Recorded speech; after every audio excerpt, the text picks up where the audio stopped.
Welcome to the Nashville Money Guys YouTube channel. My name is Brandon with the Nashville Money Guys. We're a hard money lending company based out of Nashville, Tennessee. If you need any or are interested in any information about like fix and flip loans in the southeastern side of the United States, hit us up, NashvilleMoneyGuys.com. I need to convince one of our business partners it is time to sell some rentals. The intro music is so cheesy, and I know it's cheesy, and I don't mind. We're going to come up with like a little theme, like I'm going to like dance with it or something ridiculous, or I'm going to change the music. All right, let's run through this deal. Lots of numbers ahead, so prepare, because how else would you analyze whether or not you would actually want to sell something unless you're using numbers? I hated math when I was a kid, but when we started associating math with money, I started getting much more excited. So this is math, but with money. This is an actual deal. This is one that we're literally thinking about selling right now, or should we re-rent it? So let's start walking through it. Nashville has this special zoning where essentially you can take single family houses that were in certain neighborhoods and then build an additional house either behind them or next to them, just depending on the configuration of the lot. So we bought this house with the ability to build another house on it for $200,000. We built the additional house in the rear and then immediately sold it. So what we would then do is basically say, all right, the front house, because we bought it for $200,000, front house, that house is $100,000, and $100,000 was designated to the back pad. So the building pad that's in the back where we sold the house, 100 goes with that.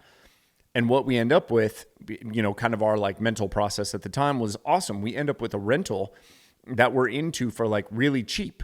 $100,000 for this, this house that is worth in theory $200,000, $250,000 at the time. Like it looked like it was a really good deal. The front house was a rehab, which is typically what would happen. And we put in about $50,000 worth of rehab to the front house. So 100 for the front house, 100 for the back. Now we've put 50 into the front house. So that front house is $150,000. We sold the back house. So that's gone now. So for all intents and purposes, the value that is left is now, what does a house sell in Nashville in 2024 with a house in its backyard? So the reason this is coming up is because we start looking at how much equity is inside the property and going, man, there is a lot of dollars that are sitting in here. What is our actual return on this equity? How much money are we making on the equity that's inside these houses? So I'll just give you a real easy for instance. If you'd bought a property for $50,000 and it rented for $1,800 and now it was worth $10 million, you would probably go, wow, just common sense would say, I don't think I'm getting a very good return on this asset that's worth $10 million, right? $10 million, you're making $1,800 a month on that. That's nothing. So what you would do is try to figure out, okay, how can I better use this equity? So then you're also just kind of chopping backwards. This isn't worth $10 million, but it's worth a heck of a lot more than we thought it was going to be worth. So that's why we're trying to figure out, is there a better way to maximize using this equity that's in this property by either taking a loan on it or just completely selling the house and rolling it over into, other investments, other rentals, other whatever we decide that we're going to try to use it for. So here's what the breakdown looks like. If we were to sell the front house, after selling costs, the improvement costs, all that, we would net $296,000 after we paid taxes. If we were to take that money and put it into our lending company, which, like I said, NashvilleMoneyGuys.com, that's our lending company. We believe that we can get a 10% net return on our money after taxes year after year going forward. So the way I ran this calculation, this $795,870.20 is compounded 10% interest year after year after year going forward. Now that's assuming all that money got left in the business and all the profit that came back in got left in the business. And that's where things might get a little sticky, because it is much easier to basically cash out of something when it's not an illiquid asset. So $795,000, pushing $800,000 is what we would be able to turn that into As long as we left all the principal and all the profits in the business and just kept rolling it year after year. That's not taking any money for ourselves out of it with this $296,000 of net profit from selling this one rental property. All right, let's move on to the next phase, which is, what if we just keep the house?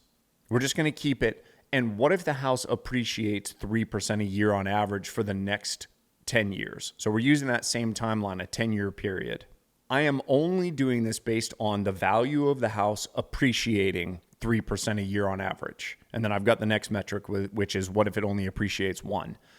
I'm not counting cash flow, and I'm going to explain why later on. So assuming that over that same 10-year period, we get 3% average appreciation, which historically has kind of been what housing prices have done, we end up with $557,144. Another thing that is certain is mortgage pay down. So we know that the tenant is paying down that $150,000 loan that we had on the property, right? So what are they doing? How much are they paying it down over a 10-year period? Roughly $70,000. So that's another $70K that we can add to we kept the house, the tenant paid off the mortgage. So that $557,144 increases another $70,000. Now, remember what the metric was if we were getting a 10% net return by being active investors using it in our lending company. It was almost $800,000. Being passive investors, having a property management company, doing relatively little work, we end up in the mid 600s by just keeping the house. If it appreciates 3% a year on average for the next 10 years. Nashville has achieved 6% appreciation over the last 5 years when we bought this house. 6% annual inflation. That is Looney Tunes, which makes me wonder, how much longer is this sustainable? Like affordability, technical affordability in Nashville is already the lowest that it's ever been because of the interest rates and what they've done, and then the combination of housing prices and now interest rates. Are we really going to be anticipating getting a 3% appreciation over the next 10 years? I have a hard time saying the answer is yes. Like, I'm wondering how much of that was just demand pulled forward because interest rates were so low. And now if they're going to sustain rates up higher, yeah, I don't know. So the metric is if we only achieve a 1% on average appreciation year after year for the next 10 years, $427,818. But we still get that $70,000 worth of pay down, right? Because the mortgage is still paying down the exact same way. And it's very little headache. So we're still going to get a call from the property management company every once in a while. Hey, the HVAC went out. It's going to be $15,000 to fix it, whatever whatever that number is. But that's still $500,000 in essentially an equity and profit, whatever we would want to call it at the time. We haven't paid any taxes on it, like on the actual equity. We're paying taxes on the income along the way if the depreciation doesn't cover it. But that's $500,000. If we're taking a more active role, it's $800,000.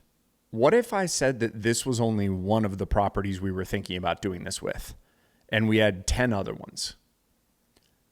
So when you change that metric, that $300,000 difference by being a more active investor, assuming that we want to work for another 10 years and that we're able to achieve the 10%, that's $3 million extra dollars over 10 years. $3 million extra dollars.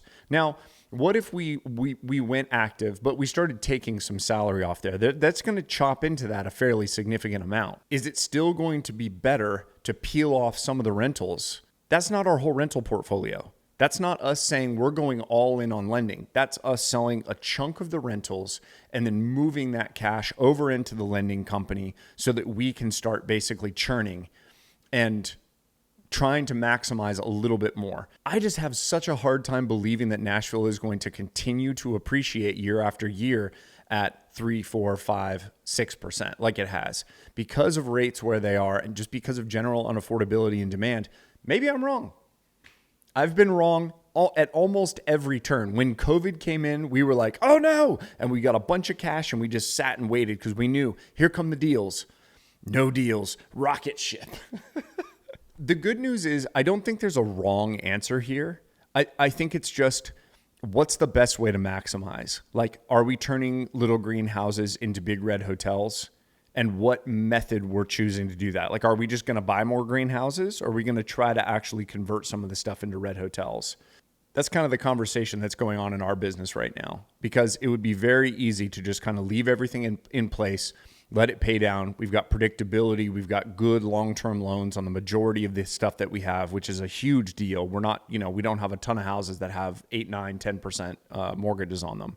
But there is something about having liquid and having cash and not having it be locked up in equity that is appealing. And there's also something about knowing that if we're smart and we're using this money actively, even if we're peeling off some money for income, that I think we still can essentially, through work and effort on our part, force a better return than what the rental properties are going to bring in, while still maintaining a big enough rental portfolio that we have enough exposure to real estate. We're not betting all in on one thing. So that's kind of what we're thinking about here on our team. This has kind of been like a strategy session that I have filmed. And then I'm going to just send the video to the guys when it's done and be like, hey, I did this thing. You should check it out. There is no doubt that we have been so fortunate to have invested in a market through a downturn and then this meteoric rise. We have been extremely fortunate. And I don't want anyone to ever look at this and think, this guy thinks he's a genius, because we recognize that we made good decisions with spectacular timing that we have nothing to do with. The timing was just the fact that we were all three in the right place and started investing. But that doesn't mean that we don't want to take advantage of this and try to do the smartest thing possible to get the most amount of return that we can going forward.